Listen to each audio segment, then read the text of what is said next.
Hi everyone, structure of atom पढ़ रहे थे हम लोग और लास्ट लेक्चर में जो है एक्सेप्शनल इलेक्ट्रॉनिक कन्फिग्रेशन का एक्सप्लेनेशन करा था हमने। आज इस चैप्टर का एक अंतिम टॉपिक जो बचा हुआ है और है बेहद important topic, Pauli's exclusion principle. Poly नाम है साइंटिस्ट का। यह जो एक्सक्लूजन वर्ड है इसका तो वैसे हिंदी में शाब्दिक अर्थ है अपवर्जन, नहीं पता चलेगा इसका मतलब तो बहिष्कार। यह पॉलीज एक्सक्लूजन प्रिंसिपल को ना आप तो काफ़ी डिटेल में जो है पढ़ोगे या काफ़ी डिटेल में इसको पढ़ाना होगा, क्योंकि इस टॉपिक से क्वेश्चन जो है एग्जामिनेशन में बराबर पूछे जाते हैं और कई प्रकार से पूछे जाते हैं। तो है क्या, सबसे पहले इसको हम लोग स्टेटमेंट इसका देखते हैं। It states that N orbital can accommodate maximum of an orbital can accommodate maximum of 2 electrons. An orbital can accommodate maximum of 2 electrons with opposite spin,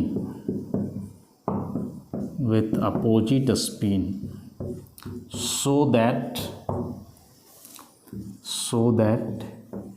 each electron in an atom has unique set of quantum numbers। इसी को दूसरे तरीके से यदि बताया जाए तो no 2 electrons in an atom, no 2 electrons in an atom can have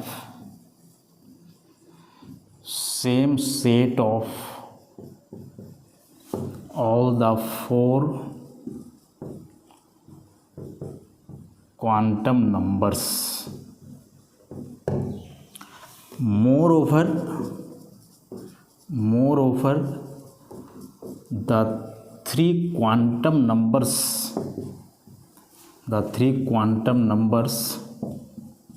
may be same,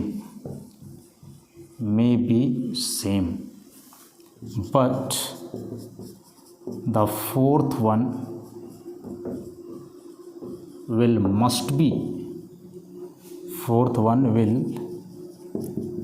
must be different. तो ये दो स्टेटमेंट हुए इस पॉलीज एक्सक्लूजन प्रिंसिपल का, मतलब एक ही है दोनों का। पहला स्टेटमेंट जो लिखा गया है कि N orbital can accommodate maximum of 2 electrons with opposite spin, कि एक ऑर्बिटल चाहे वह एस का ऑर्बिटल हो, पी का ऑर्बिटल हो, डी का ऑर्बिटल हो या एफ का ऑर्बिटल हो, एक ऑर्बिटल है तो उसमें अधिक से अधिक 2 ही इलेक्ट्रॉन्स हो सकते हैं और उन दोनों इलेक्ट्रॉन का जो स्पिन होगा वह क्या होगा, अपोजिट होगा। क्यों? इसलिए ताकि प्रत्येक इलेक्ट्रॉन का जो क्वांटम नंबर है उसका एक यूनिक सेट हो। क्वांटम नंबर्स ऑलरेडी पीछे हमने काफ़ी डिटेल में करा है। प्रिंसिपल क्वांटम नंबर जो सेल के बारे में बतला रहा था, एजीमुथल क्वांटम नंबर जो कि सबसेल के बारे में बता रहा था, मैग्नेटिक क्वांटम नंबर ऑर्बिटल को डील कर रहा था, और जो स्पिन क्वांटम नंबर है वह इलेक्ट्रॉन के स्पिन ओरिएंटेशन को एक्सप्लेन कर रहा था, उसके बारे में बतला रहा था। तो मोटा मोटी जानो कि पॉलीज एक्सक्लूजन प्रिंसिपल बोलता क्या है कि यदि एक एटम में बहुत सारे इलेक्ट्रॉन्स हैं तो वे इलेक्ट्रॉन्स एक दूसरे से अलग हैं। प्रत्येक इलेक्ट्रॉन अपने आप में यूनिक है, उसके जैसा कोई दूसरा इलेक्ट्रॉन नहीं है। जैसे इस पूरी दुनिया में कई व्यक्ति हैं लेकिन प्रत्येक व्यक्ति अपने आप में यूनिक है, उसके जैसा कोई है ही नहीं। कोई ना कोई एक वैसा कैरेक्टर तो है जो उसमें है और दूसरे में नहीं है। तो जैसे इस पूरी दुनिया में प्रत्येक व्यक्ति अपने आप में यूनिक है, उसके जैसा दूसरा नहीं है, चाहे पहचान के मामले में हो, गुण के मामले में हो, अवगुण के मामले में हो, जो भी हो, प्रत्येक व्यक्ति जैसे अपने आप में यूनिक है, उसके जैसा कोई दूसरा नहीं है। ठीक उसी प्रकार से प्रत्येक इलेक्ट्रॉन अपने आप में यूनिक होता है, उसके जैसा कोई दूसरा इलेक्ट्रॉन नहीं होता है उस एटम में या कोई भी एटम में। तो बस इतना सा बात को जो है याद रखेंगे हम लोग। आपको पूछेगा कि बताओ इस पूरी दुनिया में कोई दो व्यक्ति बिल्कुल एक समान हो सकते हैं क्या, एक जैसे? बिल्कुल नहीं हो सकते हैं। अब मान के चलो कि आप जुड़वा लेते हो, जुड़वा भाई हो या जुड़वा बहन हो, तो जुड़वा भाई आप लेकर के चलते हो तो चलो शक्ल मिल जाएगा, नाम तो बेसिकली लोग अलग ही रखता है, चलो नाम भी आप सेम रख दिए, माँ बाप तो सेम है, घर तो सेम है, लेकिन कुछ ना कुछ वैसा लक्षण, कुछ ना कुछ वैसा गुण या अवगुण होगा दोनों में जो एक दूसरे से मैच नहीं करेगा। अच्छा, उसके अलावे सबका जीभ का प्रिंट अलग है, हाथ का प्रिंट अलग है, अंगों, इसके बाद आँख का प्रिंट अलग है, तो ये सब चीज़ किसी से मैच नहीं करता है। ये फिंगरप्रिंट वगैरह बिल्कुल अलग होते हैं, चाहे वो जुड़वा हो या कुछ भी हो, उससे फ़र्क नहीं पड़ता है। तो बताया ना कि प्रत्येक व्यक्ति अपने आप में यूनिक है, उसके जैसा कोई दूसरा व्यक्ति इस पूरी दुनिया में है ही नहीं। उसी प्रकार से प्रत्येक इलेक्ट्रॉन अपने आप में यूनिक है। मतलब आप यदि बात करो ऑक्सीजन एटम की, तो एटॉमिक नंबर 8 है, इसका मतलब इसके एक एटम में 8 इलेक्ट्रॉन्स हैं। तो ये 8 इलेक्ट्रॉन्स एक दूसरे से अलग हैं, ये सेम नहीं है। ये नहीं कि सारे के सारे इलेक्ट्रॉन्स ही हैं तो इलेक्ट्रॉन माने इलेक्ट्रॉन, इसमें सेम और अलग होने का क्या बात है? नहीं, अलग है, क्वांटम नंबर के आधार पे अलग है। अब एक घर में 5 सदस्य हैं तो पाँचों के 5 आदमी ही हैं, तो क्या पाँचों सेम हो गया? नहीं, बोल सब आदमी ही है तो सेम ही होगा? नहीं, ऐसा तो नहीं है, अलग अलग हैं। उसी प्रकार से भले ही यहाँ 8 के 8 इलेक्ट्रॉन्स हैं, तो इसका मतलब ये नहीं हुआ कि ये भी सभी सेम होंगे, अलग हैं। और ये अलग हैं किस आधार पे? तो क्वांटम नंबर के आधार पे जो है ये अलग होते हैं। उसके बाद इसका दूसरा स्टेटमेंट जो लिखा हुआ है कि no 2 electrons in an atom can have same set of all the 4 quantum numbers, कि किसी भी एटम में कोई भी 2 इलेक्ट्रॉनों का चारों क्वांटम नंबर का जो सेट है वह सेम नहीं हो सकता है। 4 क्वांटम नंबर हम लोग पढ़े, चारों क्वांटम नंबर अलग अलग चीज़ बतलाता है इलेक्ट्रॉन के बारे में। तो बोल रहा है कि एक एटम में कोई भी 2 इलेक्ट्रॉनों का चारों क्वांटम नंबर कभी भी सेम हो ही नहीं सकता है। चारों क्वांटम नंबर में से अधिक 3 क्वांटम नंबर सेम हो सकता है, अधिक से अधिक, लेकिन जो चौथा क्वांटम नंबर है वह निश्चित रूप से क्या होगा? डिफरेंट होगा, अलग होगा। तो 4 में से कोई भी 3, मैक्सिमम 3, मैंने कोई जरूरी नहीं कि 3 सेम ही हो जाए, 4 क्वांटम नंबर्स में से अधिक 3 क्वांटम नंबर सेम हो सकते हैं। चौथा क्वांटम नंबर निश्चित रूप से अलग हो जाएगा, चाहे कोई भी चौथा क्वांटम नंबर हो, फर्क नहीं पड़ता है। लेकिन ये चारों क्वांटम नंबर्स कभी सेम नहीं होंगे 2 इलेक्ट्रॉन का एक एटम में। प्रत्येक इलेक्ट्रॉन का यूनिक सेट होगा क्वांटम नंबर का। ओवरऑल इतना याद रखेंगे हम लोग।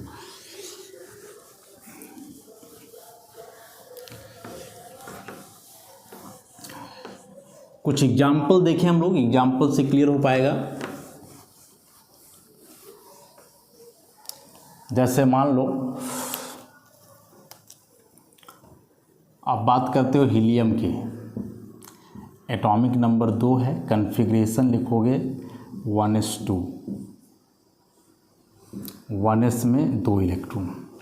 जो 4 क्वांटम नंबर्स हमने पढ़ा, n principal quantum number shell को बतलाता था, l सब सेल को बतला रहा था, सब सेल में sp/df तो पढ़े थे कि s के लिए l का वैल्यू 0, इसके लिए 1, 2 और 3।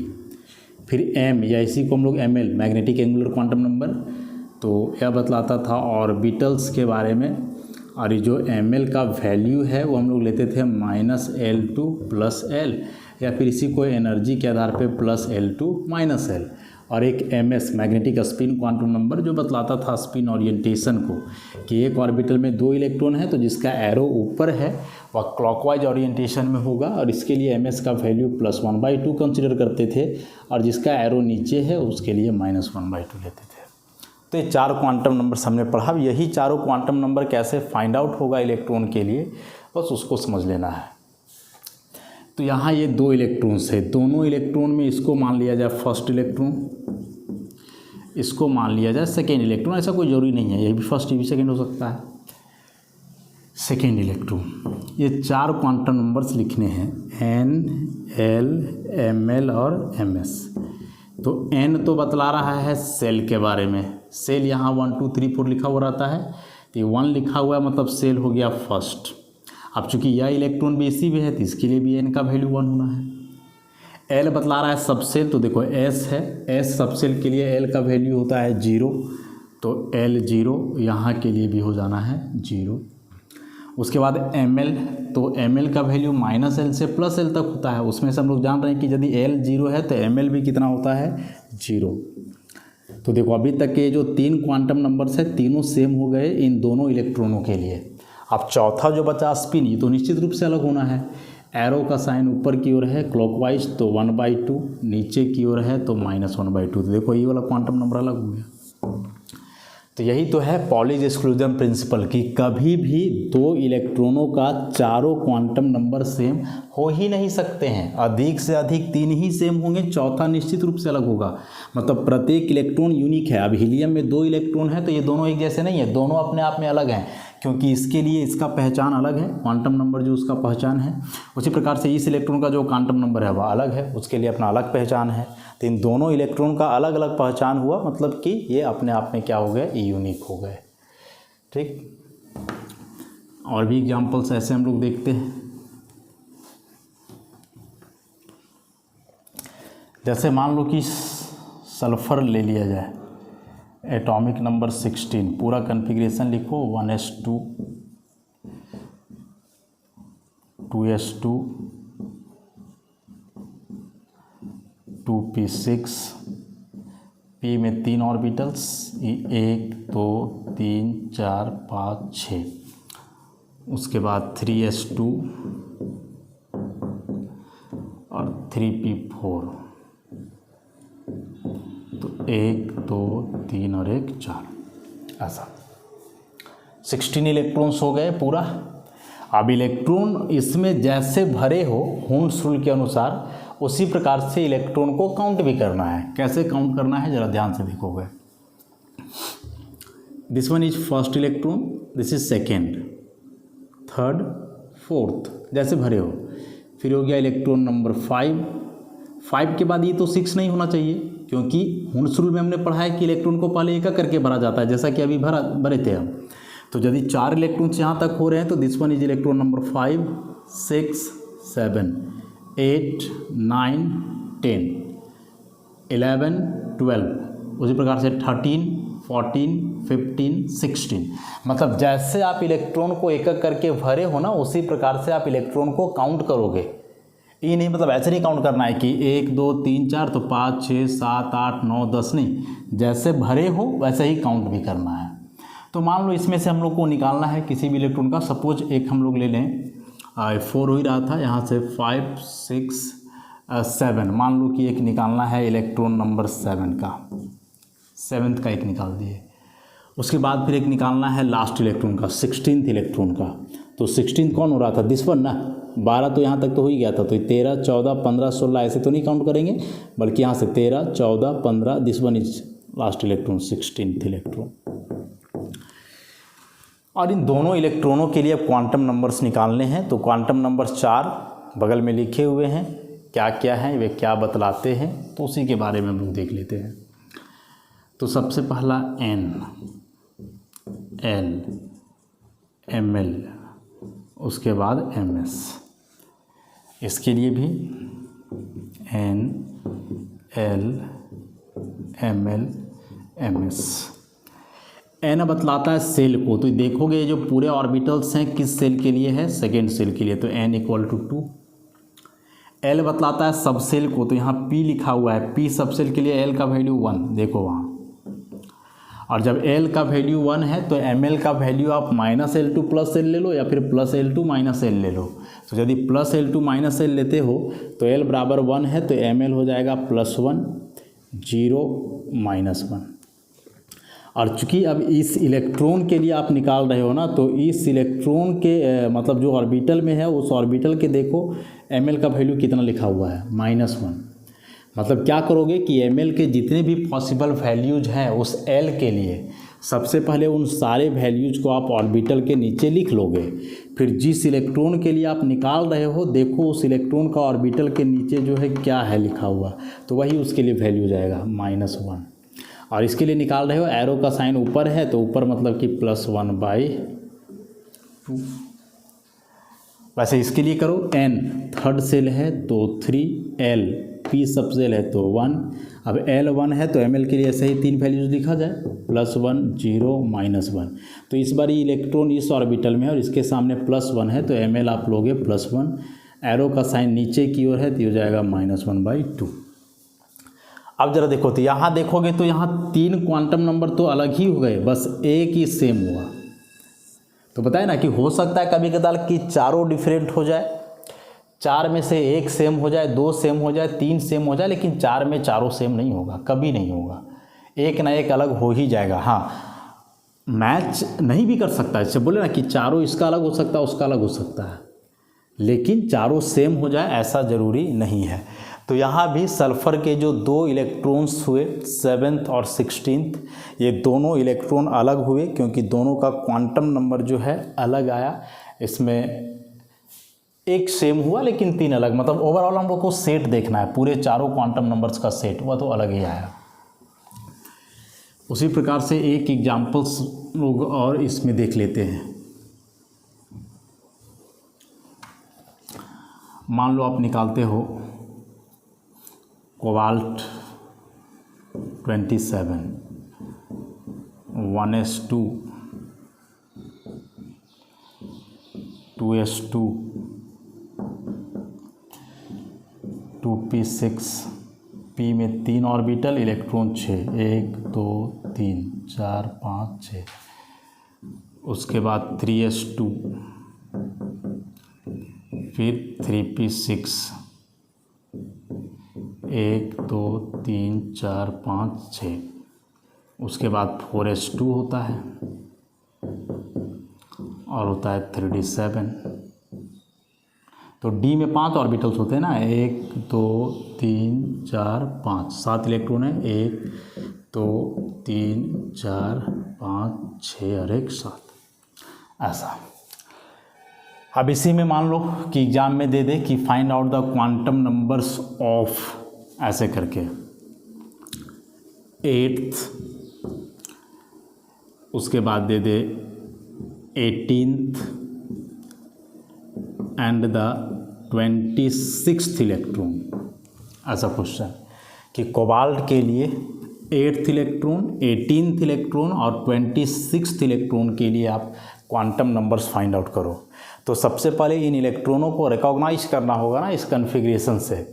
8th इलेक्ट्रॉन है, कौन सा होगा देखो, 1 2 3 4 5 6 7 8, so this one is 8th electron. 8 हुआ ये वाला, फिर 9 10 11 12 13 14 15 16 17 18, this one is 18th electron. और उसके बाद 26 है तो 18 के बाद 19 20 21 22 23 24 25 and this one is 26th, ऐसा। मतलब इलेक्ट्रॉन को जैसे एक एक करके भरे हो उसी प्रकार से एक एक करके क्या करना है, उसको काउंट भी करना है क्वांटम नंबर फाइंड आउट करते समय। एक बात जो यहाँ कन्फ्यूजन होता है कि 4s और 3d है, तो जब इसको अरेंज करके लिखा जाता है तो उस केस में 3d7 पहले आ जाता है, 4s2 बाद में चला जाता है। तो अब जब यहाँ से इलेक्ट्रॉन काउंट करोगे ना तो 18 तो यहाँ तक हो जाएंगे, 18 और 7 हुआ 25, तो 26 आ जाएगा इसमें 4s में। तो फिर कन्फ्यूजन कि सर 26th इलेक्ट्रॉन 4s वाला लिया जाए या 3d वाला लिया जाए। ऑब्वियसली 3d का लेना है क्योंकि यह जो 4s2 है ये तो पहले से भरा हुआ है। जब आप कैल्शियम का कन्फिग्रेशन लिखोगे तो वहाँ भी 4s2 ही आता है। तो यह जो 4s2 है वह 19वां और 20वां इलेक्ट्रॉन है जो पहले से भरा हुआ है कैल्शियम से ही। और कोबाल्ट एक डी ब्लॉक एलिमेंट है, मतलब इसका अंतिम इलेक्ट्रॉन जो है वह डी ऑर्बिटल में जाएगा। तो ऑब्वियसली यहाँ 3d के इलेक्ट्रॉन को 26th इलेक्ट्रॉन लेना है, 4s को नहीं। तो बहुत बड़ा कन्फ्यूजन होता है यहाँ, इसको एकदम ध्यान में रखना है।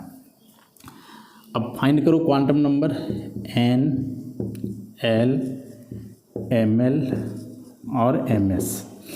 n सेकेंड सेल है उसके बाद L P सब सेल है मतलब हो जाना है 1, और जब L 1 है तो Ml के लिए 3 वैल्यूज हो जाने हैं +1 0 -1।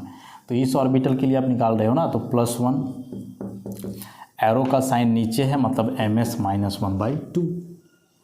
वैसे 18th के लिए निकाला जाए N L Ml Ms, N = 3, P सब सेल है L = 1, Ml का वैल्यू तो L 1 है तो ये +1 0 -1, तो ये हो जाएगा -1। Ms का वैल्यू हो जाएगा, एरो का साइन नीचे है तो -1/2। एक बात और कि सर जैसे आप बोल रहे हो कि यहाँ हम -L2 + L भी लिख सकते हैं, तो -1 यहाँ आ जाएगा, फिर 0 +1 यहाँ, तो फिर सेम इलेक्ट्रॉन के लिए जो भी Ml -1 लिखा गया वह तो +1 आ जाएगा, ऑब्वियसली आ सकता है, उससे कोई दिक्कत अभी नहीं है। आपको जैसे लिखना है -L2 + L या +L2 -L आप लिख डालो, कोई दिक्कत नहीं है, बस अलग आएगा। इस इलेक्ट्रॉन की बात कर लें तो N इसके लिए भी हो जाना है 3। इस बार D सब सेल है ना, तो D सब सेल के लिए L का वैल्यू है 2, तो हो जाना है 2, और जब L का वैल्यू 2 होगा तो Ml का वैल्यू आप लिखोगे -2 या प्लस से चलेंगे तो +2 +1 0 -1 और -2, तो इसमें है +2 आ गया है। Ms एरो का साइन नीचे है तो -1/2। अब इसमें से यदि आप देखोगे तो तीनों के लिए जो मैच कर रहा है वह मात्र केवल यह एक क्वांटम नंबर, बाकी तो सब अलग ही हो गया। देख लो, समझ रहे हो बात को? तो कभी भी किसी भी एटम में कोई भी 2 इलेक्ट्रॉनों का चारों क्वांटम नंबर सेम हो ही नहीं सकते हैं, नेवर, किसी भी हाल में नहीं। और यही है पॉलीज एक्सक्लूजन प्रिंसिपल, ध्यान रखोगे इस बात को। किसी भी एटम में निकाल सकते हो कोई भी इलेक्ट्रॉन के लिए, बस इलेक्ट्रॉन को यहाँ पता रिकॉग्नाइज करना इंपॉर्टेंट है कि इलेक्ट्रॉन को अब रिकॉग्नाइज कैसे करते हो। तो उसके लिए इलेक्ट्रॉनिक कन्फिग्रेशन दिमाग में होना चाहिए कि इलेक्ट्रॉनिक कन्फिग्रेशन जैसे आप लिख रहे थे उसी प्रकार से यहाँ काउंट भी करना है, और उसी के हिसाब से यहाँ फिर क्वांटम नंबर को जो है मेंशन करना है और लिखना है। इससे रिलेटेड अब और जो कई क्वेश्चन एग्जाम में पूछे जाते हैं, ज़रा ध्यान से हम लोग समझेंगे।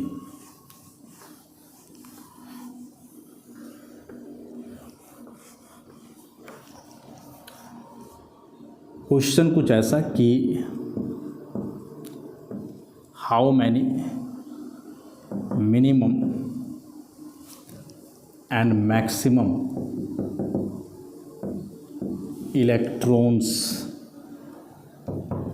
इन आयरन कैन हैव Ms = -1/2, कि how many minimum and maximum electrons in iron can have Ms = -1/2, कि जो Fe एटम है इस एटम में कम से कम कितने इलेक्ट्रॉनों का Ms का वैल्यू -1/2 होगा, और फिर अधिक से अधिक कितने इलेक्ट्रॉनों का यह वैल्यू -1/2 होगा।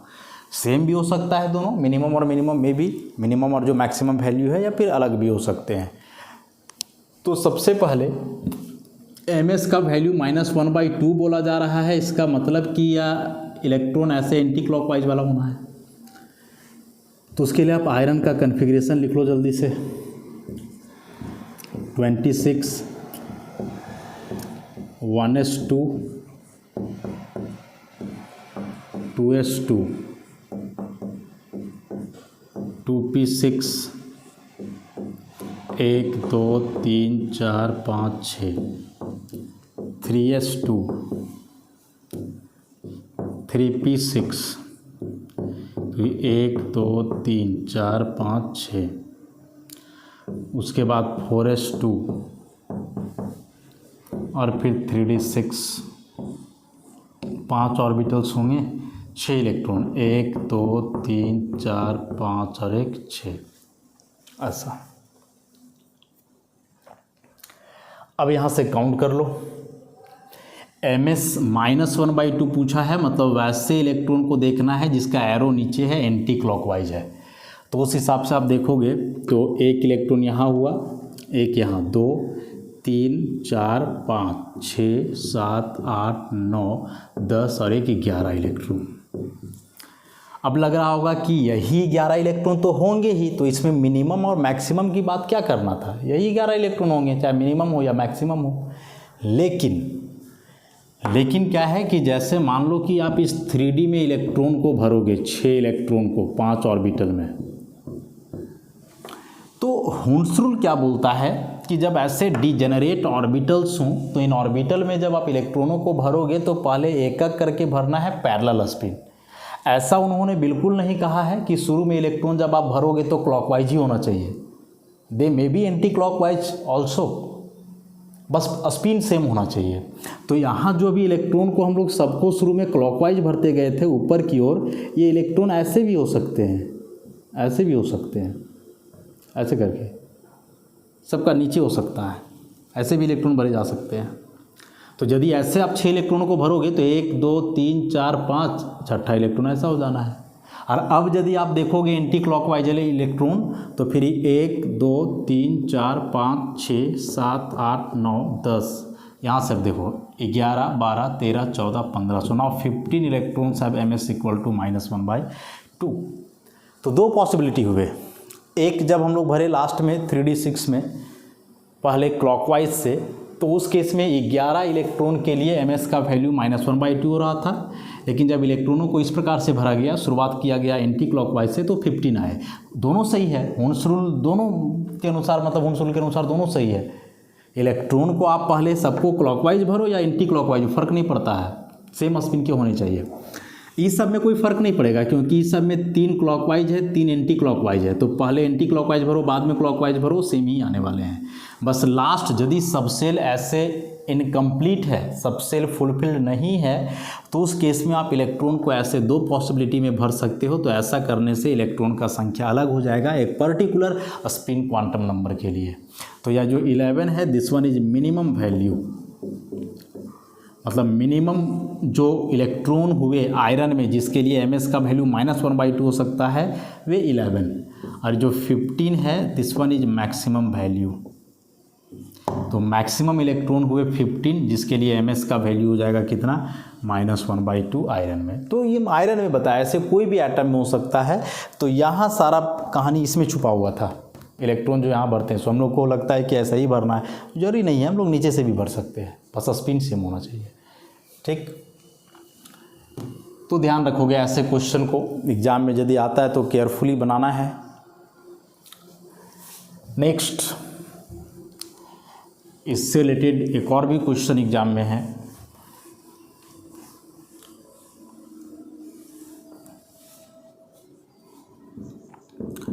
Which one of the following sets of quantum number is incorrect? Quantum numbers के कुछ सेट दिए हुए हैं, पूछ रहा है कि इसमें से इनकरेक्ट सेट कौन है। तो इसके लिए ऑप्शन दिए रहेंगे, जैसे n = 2, l = 1, ml = 0, ms = +1/2। फिर नेक्स्ट हो सकता है n = 3, l = 0, ml = 0, ms = -1/2। फिर हो सकता है n = 3, l = 1, ml = 2 या ml = 0 ही मान लिया जाए, या छोड़ो इस बार कुछ -1/1 लिख लेते हैं, और ms = +1/2। Next n = 2, l = 2, ml = +1 and ms = -1/2। ऐसे 4 सेट्स दिए हुए हैं क्वांटम नंबर्स के लिए। हम लोग को बतलाना है इसमें से गलत सेट कौन है, सही नहीं हो, ज़बरदस्ती लिखा हुआ है, ऐसा पॉसिबल ही नहीं है। तो सबसे पहले ऐसे क्वेश्चन में आप फोकस करोगे n और l को, सबसे पहले फोकस करना है। हम लोग जानते हैं कि जो l का वैल्यू है वह l का जो वैल्यू है वह 0 से लेकर के n-1 तक होता है। मतलब n का जो भी वैल्यू है उससे एक कम ही होना चाहिए l उसके बराबर या उससे ज़्यादा कभी नहीं हो सकता है। तो n2 l1, देखो l का वैल्यू कम है, मतलब पॉसिबिलिटी है कि सही होगा। n3 l0, 3 से कम है 0, ये भी ठीक है। 3 1, 3 से कम है 1, लेकिन यहाँ देखो n2 तो l भी 2, ऐसा कभी पॉसिबल ही नहीं है। l का वैल्यू जब भी होगा तो n से कम ही होना है, उसके बराबर या उससे अधिक हो ही नहीं सकता है। तो एक तो यहाँ के आधार पे क्लियर पता चल गया हम लोग को कि यह पॉसिबल नहीं है, क्योंकि n बराबर 2 लेते हो तो l का वैल्यू इसके लिए 0 और 1 ही हो सकता है।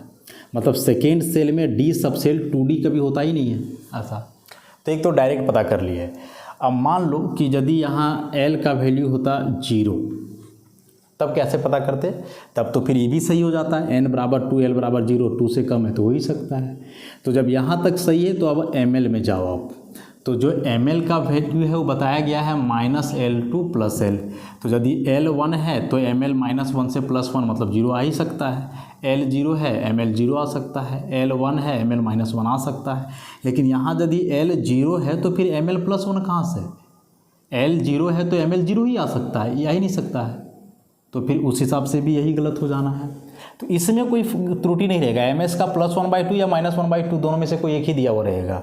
लेकिन यहाँ ये तीनों में से पता करना है। सबसे पहले nl देखोगे, l छोटा होना चाहिए ml से, यदि उसके बराबर या ज़्यादा आ गया तो फिर वहाँ से गलत होना है। और फिर यदि आगे ml देखोगे, n और l सही है तो फिर ऐसे देखना है कि ml l से कैसे वैरी करता है या l पे कैसे डिपेंड करता है, तब उस आधार पे हो जाएगा।